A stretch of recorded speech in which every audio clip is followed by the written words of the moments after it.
Welcome to Pods with Posh and Paul, a podcast designed to inspire and challenge listeners through story, experience and insight. To face adversity, learn from suffering and discover how to embrace life with a heart filled with love and gratitude. We are so thrilled to have you journey with us and can't wait to share your stories. Join Sue O'Callaghan and Joanne Webb as we disrupt the theory that everyone has perfect lives. Hello! We're here, Pods with Posh and Paul. Sunday morning in New Zealand. Sunday morning. I could sing, but I won't. We are here today to talk about uncertainty because Yes. we are living in very uncertain times. I've just got back from the swimming club and all the swimmers were sitting on the grass having a coffee, social distancing, and the topic of conversation naturally was the virus. And I think it's a topic of conversation all around the world. So we wanted to talk about uncertainty, didn't we? Because these times are very quickly changing. It is. Everything's changing on a day-to-day basis, you know, whether it's within your community or within your country or within the universe, the world, whatever. And basically the only thing that we can actually be certain of in life is uncertainty, really, isn't I it? just say I don't like talking to you with my glasses on, but I need to read as well. So I'm going to kind of do this if that's okay. We don't care, do we? We don't mind. We don't care. No, I need to have my glasses off. So yeah, so uncertainty. I'm actually uncertain about whether to have my glasses on and off. Uncertainty. What is uncertainty? Uncertainty is, funnily enough, the state of being uncertain, which is times... No, it's the state of changing. Yeah, but then it says times of uncertainty and danger. And within that brings up a lot of other things, doesn't it? It brings up doubt, worry, fear, stress, anxiety, a lack of sureness. What else is there? Skepticism. Suspicion. Yeah, suspicion. A lack of having direction, because I guess everything in our life that's been secure, we have an operating platform on which our life is based. So if we base our life on having a job, children going to school every day, having a certain income, having security in the bank, having a mortgage, knowing the money's going to go out every month, and then that completely changes, what's happened is that the whole operating platform on which we've founded our whole lives is shaken, and that's really scary, isn't it? So it is scary. It's a really scary time. Absolutely, and we are not underestimating any of this. You know, everybody's feelings, everybody's inner fears are valid, and we're not trying to doubt that. We're not trying to overlook any of that. We accept that and we honour all your feelings. However, when we are in a state of uncertainty, and especially in times like where we find ourselves now, everything goes into fear-based, doesn't it? And people go into this panic, and as we say, some of the effects are anxiety, fear, stress. Well, there's enough of that anyway in the world, and how can we deal with it? You know, and what are the positives rather than all being in the negatives and in the black part of it, really, isn't it? In the cloud. And I guess when you come out of that whole, we live in such a physical world, don't we? And when you look at the great spiritual masters, the gurus of this world, they sort of talk about the duality that we can live in. We can live in fear, we can live in hope or faith. We can live in the ups or the downs, the highs and the lows, the sense of duality. And the great spiritual masters teach to live in oneness, don't they? So that it all becomes one, so that we accept everything. We don't try and be totally in faith or totally in fear. It's all part of it. And I know Richard Rohr speaks of suffering being the birthplace to great love. Yeah. And so we can't have one without the other. So it's a place of acceptance. And we always teach first, whatever we're working on, whether it's anxiety or relationship breakup, the first thing is to accept the situation we're in. We're in a time of uncertainty right now, aren't we? We're Absolutely. There's a spreading of virus around the world. We can't change it. So we've got to accept the situation we're in. Then how do we move forward? Maybe more in a sense of oneness, accepting the duality of the situation, not trying to find one or the other, but knowing to embrace it all together as one. Yeah. I'm going to read a lovely quote that we found earlier, and it says, "Embrace uncertainty. Some of the most beautiful chapters in our lives won't have a title until much later." And I love that. It's really poetic, it's really beautiful, it's really poignant. Because often what we do as well, we instantly put labels on things like, oh, this is it's a pandemic, this is the most terrible thing that's ever happened, it's really bad, it's bad for the economy, it's bad for this, it's bad for that. We like to use these words good and bad, and as we've said before, there is this polarity in the world, and there has to be polarity to have one or the other. However, when we label things, we're giving it power again, aren't we? We're giving it much more power. And I mean, the uncertainty, the greatest fear, is obviously, can we go to work? Will our children be at school? Is there going to be food in the supermarkets? But it's interesting, I was talking to my daughter yesterday and she said, isn't it interesting, Mummy, that the lorry drivers, their role is so important now as compared to a CEO who's passing paper in an office. Absolutely. And cleaners. And People are going, yeah. oh my God, we love the cleaners. And perhaps, like, it sounds really awful, but some people may not have even noticed them. And these are like amazing work that they do. Yeah, and they do work. amazing work day in, day out. Lorry and drivers, now we the are cleaners here doing extraordinary work. Yeah. Are they being Honour them. recognised? Well, what's amazing now is that they're no more special now, but they're being recognised. And so it's actually about, in that duality, there's the fear, but also there's these lovely transitions taking place, aren't there? And there'll be transition in all our lives. And we will, I feel already a sense of, wow, I appreciate my friendships so much more. So in terms of the benefits, what are sort of benefits you're noticing now? Well, like, I think it's a bit of a common theme around the world where people are panic buying. They are going to the supermarkets, the shelves are stripped of crazy things. And I was just in the supermarket the other night, and I'm not really buying into all of that. I'm just living day to day, trying to wonder what I'm going to make for the 4 children for dinner. So we've got quite a big family. We do have to buy a lot of toilet rolls, a lot of bread, a lot of, everyday essentials. So I'm just there doing my normal daily shop, throwing things in, or what was on the shelf. But I was having moments throughout every single aisle, and I met this one woman at the beginning, and we were like, what's going on? It's like the apocalypse, it's really weird. And every aisle we'd kind of have a little chat about it, guffaw. And that was lovely in itself, that there was lots of friendships being formed over things that you've got in common. And I'm a chatter anyway, I do happen to make friends everywhere, but the supermarket trip was particularly special the other day. And then I get to the aisle where is the beauty aisle, and there's no bloody tampons on the shelf, of all things. And I stood there and I just So I'd be looking for the chocolate, you're looking for the tampons. Can we talk about chocolate instead? I wasn't overbuying, by the way. I just wanted one packet, just one little packet. And anyway, so I was standing there kind of going, oh, for the love of Liza, there was not one packet on the shelf. So a new lady came along, so I had to make a new friend yet again. I was like, oh my gosh, it really comes to something when there is not one single packet on the shelf. And bless her little cotton socks, she didn't know me. We probably are from the same community. She went, oh, I'll have to give you my number. She goes, I've got loads at home. My daughter's gone to London. Well, she's not going to need them for a while. Come on over, you can have all of mine. Did she say come on over? Did you go over? No, because it wasn't really that much of an urgent buy. But bless her, and she was so sincere. How lovely, isn't that gorgeous? So gorgeous, but that's just like one tiny little story. Yeah. And then, so within this uncertainty, we do have connection, community, and there's those positive things that are coming out of it. And people really want to help, don't they? They do. People are really extraordinary. We've got a local Facebook group here for the virus, and there's more offers of help than people asking for help. It's really extraordinary. I can shop, I can clean, I can drop things at your door. What is it you need? And that shows the spirit. Yeah. But it's that dichotomy of extremes, because a lot of us are struggling with the vulgarity. It's almost a vulgarity of the greed and the survival instinct, which is to gather and hoard. And there's a whole load of psychologists this morning. The swimming group is quite interesting. We went back into what is our survival instinct, and it's to gather, isn't it? It's to gather so we can survive. It's about life or death.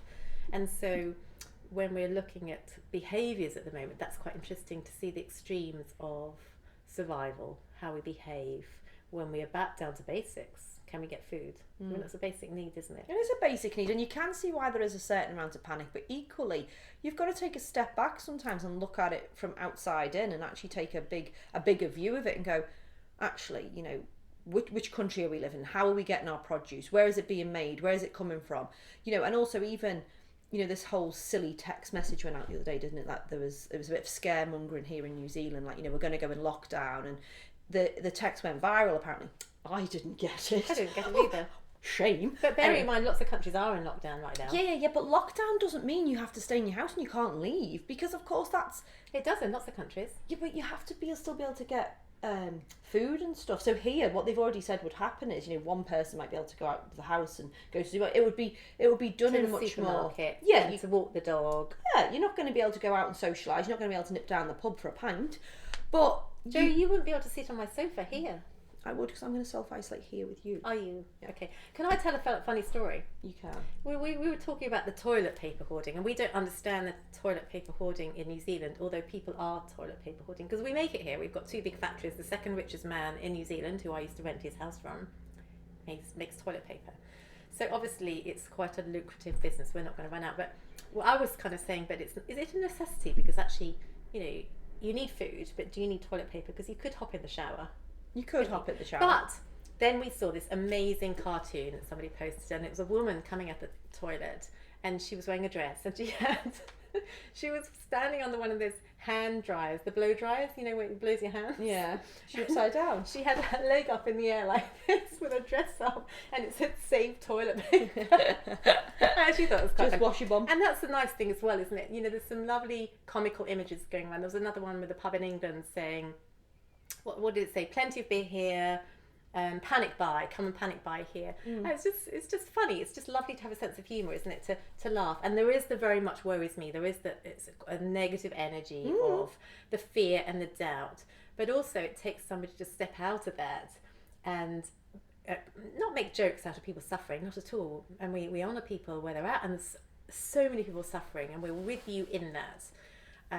There's horrific numbers of people dying, there's horrific numbers of people affected by it, and there's people shut in the houses, people that lost their jobs, can't pay mortgages. So we are totally with you.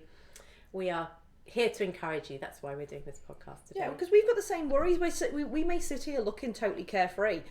We don't know where our paycheck's coming from this week. We don't know if we can afford our rent. We don't know if we can afford food next week. For our 8 children. From millions of children and any of their friends that feel like popping over, because we seem to have to feed the 5,000 on quite a lot of occasions. So we sit here laughing and joking and having a good time. And we want to share our message with you. But be reassured, we have got just as many issues and things to think about as the next person. It's just how we choose to go about it, isn't it? And we both have worked so long and hard on ourselves over the many years we've been alive collectively. We've just got a different mindset, and we just want to share that kind of part of our mindset with you, because we know worry, stress, anxiety is just a spiral which is going to take you further and further down. The more you worry, the more you stress, the more anxiety you have.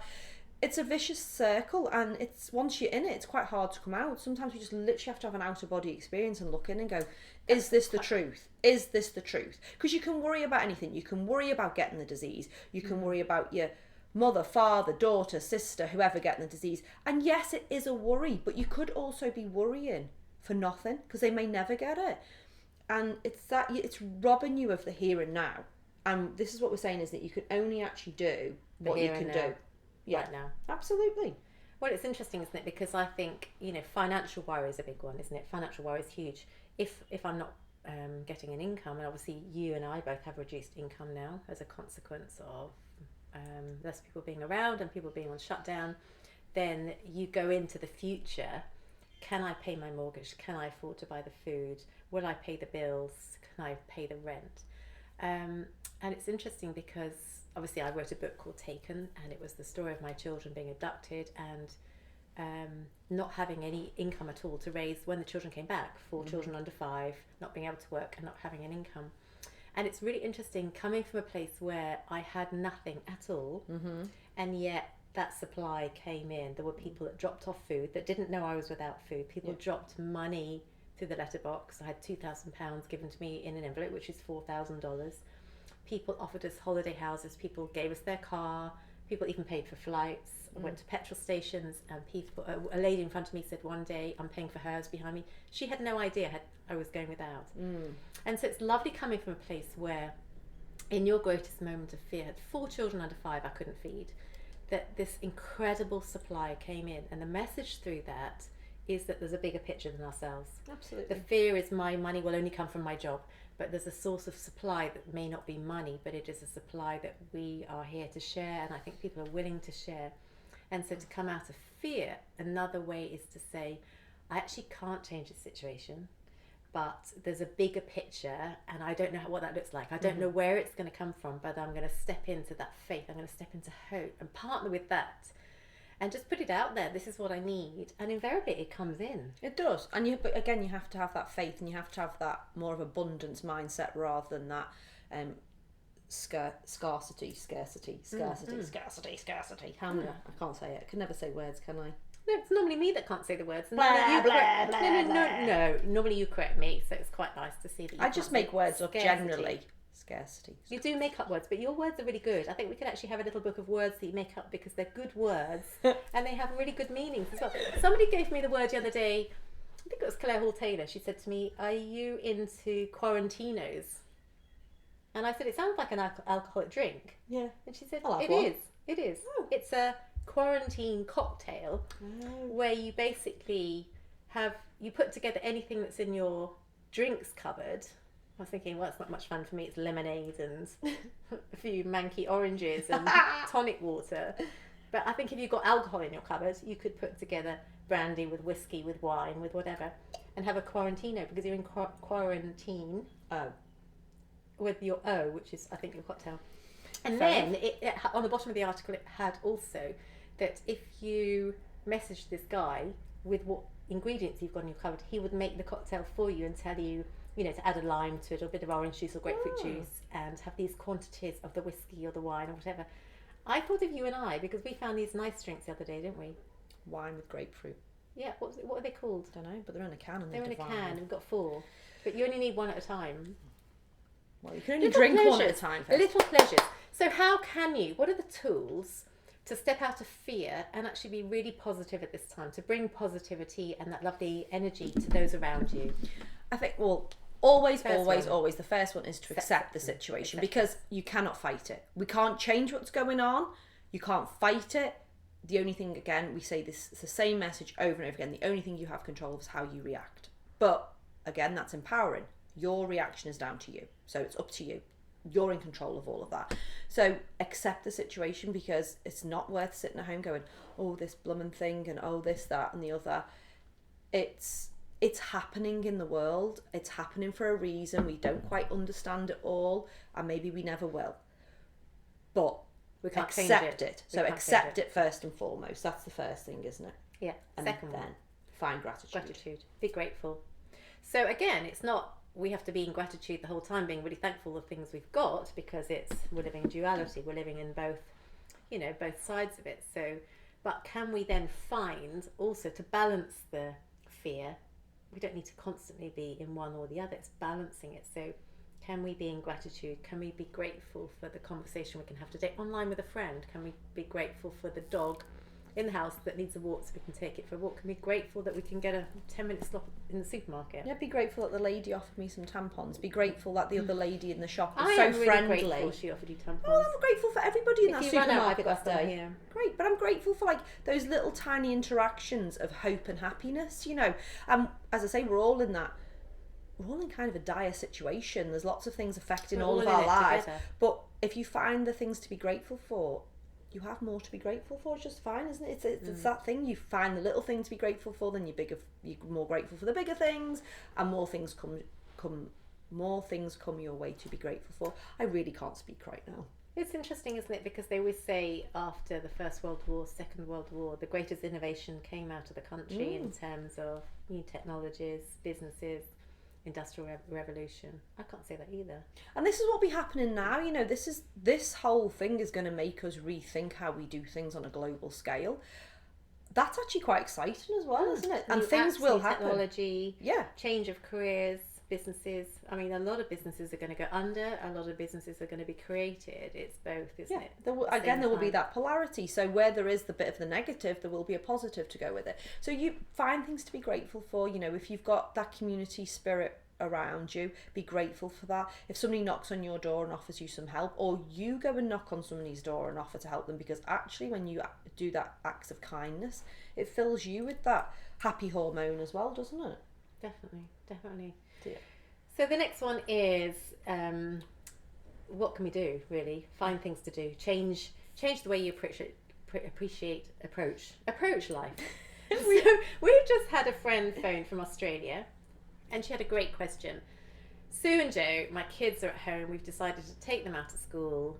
They're not going to get education from the school. This is a decision by the parents to take them out. So what do they do all day with the children? You can only do so much maths and English, and is it necessary to do that? But do you want them on devices the whole time? Can they stay in bed? Are they just going to run riot? And interestingly, she said that she went to buy some knitting needles and wool, but the knitting needles were out of supply. Sold out. Yeah, so we were talking about what can you do? Is it the fact that your child has always wanted to learn the guitar? Could you go and hire a guitar? Could you go and borrow a guitar from a friend and actually use that time to find some online courses in playing the guitar? What have you always wanted to do? Is there an online course you could teach your children something not to do with school? Yeah.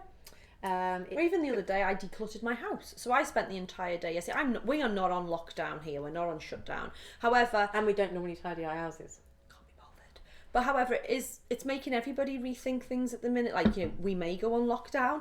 And I actually looked at my house and I thought, I just cannot stand to be in this house at the minute. It's just too cluttery for me. So I decluttered everywhere. I sorted out my kitchen cupboards. I sorted out my wardrobe. And you know what? My house would be way more tranquil if we go on lockdown. So it's finding those things that you can do, isn't it? And the wardrobe's really important because you listeners won't know this, but we only started podcasting and doing recordings about 7 months ago, and it was so cold here in New Zealand that we couldn't find anywhere to go. Number one, it was quiet. Is that why we were in the wardrobe? We went into Joe's wardrobe to do our first recording. We got the giggles. We laughed our heads off, and we had to start again. And we had to do it again and again and again. But we have got some photographs, which at some stage we'll release. We went into Joe's wardrobe closet. For 2 hours. It's sort of built-in thing. So we had to take a little heater in there because in New Zealand we don't have heating. We're a bit primitive here.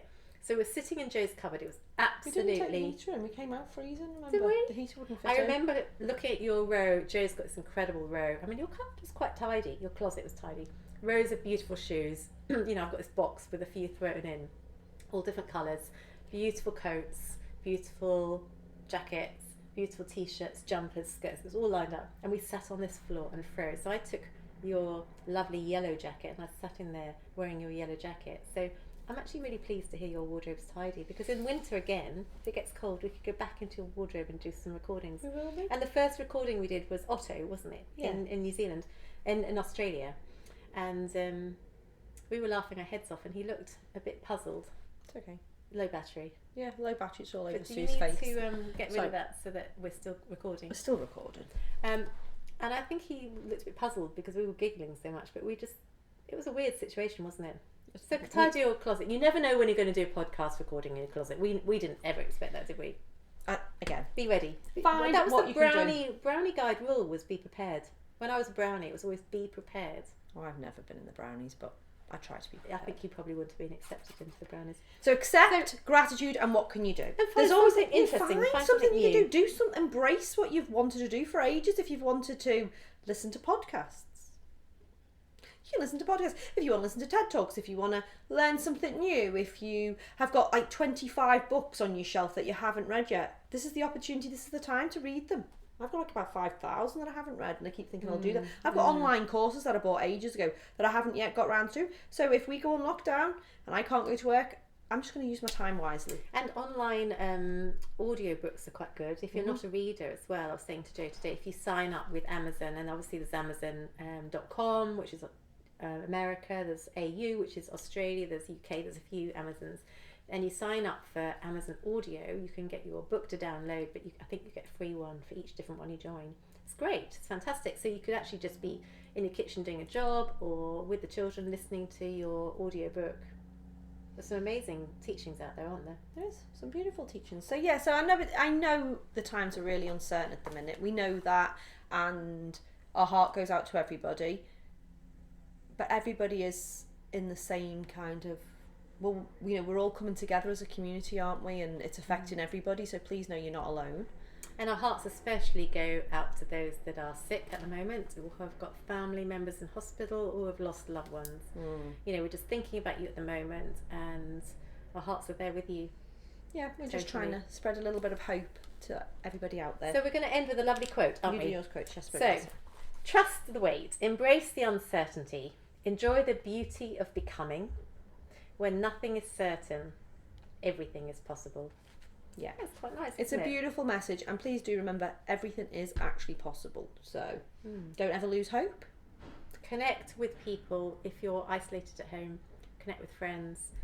Go online, chat, Skype, Zoom. Yeah. Make sure you stay connected. The internet is totally the right thing to use right now, isn't it? Exploit it, use it for all its benefits, because then you never need to be alone. You never need to be on your own. And also the last thing we'll say, which we said the other day when we were talking about fear, is protect your children from the negativity of your fear, because we clearly have never lived through anything like this before. We are frightened. Naturally, we're questioning things we're talking about a lot. Do it with not your children within earshot. Don't allow your children to be within the earshot of your fear. And when they come back afraid, or they're reading articles, because obviously they're exposed to everything online, be positive about what they're reading. So if they talk about the number of deaths, or is it going to happen to them, remain in positivity, which is what we would have wanted our parents to do when there would have been something happening for us. They give you the hope that they will listen to every single word you release from your mouth. You are their role model. If you can role model positivity, if you can role model a way through this, and if you can role model hope within the uncertainty, they will pick up on that. So we want to reduce mental health, we want to reduce anxiety, depression and hopelessness. So certainly as parents, we want to give the positive messages to our children. We'll bind together as a family, we'll get through this, we're here for you, and give them that message. Absolutely. Very important for children right now. And good luck, and take each day as it comes, take it moment by moment, because please remember, yesterday is a memory and just a story. Tomorrow is not promised, and all we have is right here, right now. So we'll leave you with love, light and peace. Bye. Bye. Thanks so much for being with us today. For us to inspire others to live their magnificently imperfect life, please subscribe and leave us a 5-star review on iTunes or on your podcast app. You can also follow us on Instagram and Facebook at Pods with Posh and Pool. We can't wait for you to join us on our next episode. Love, light and peace.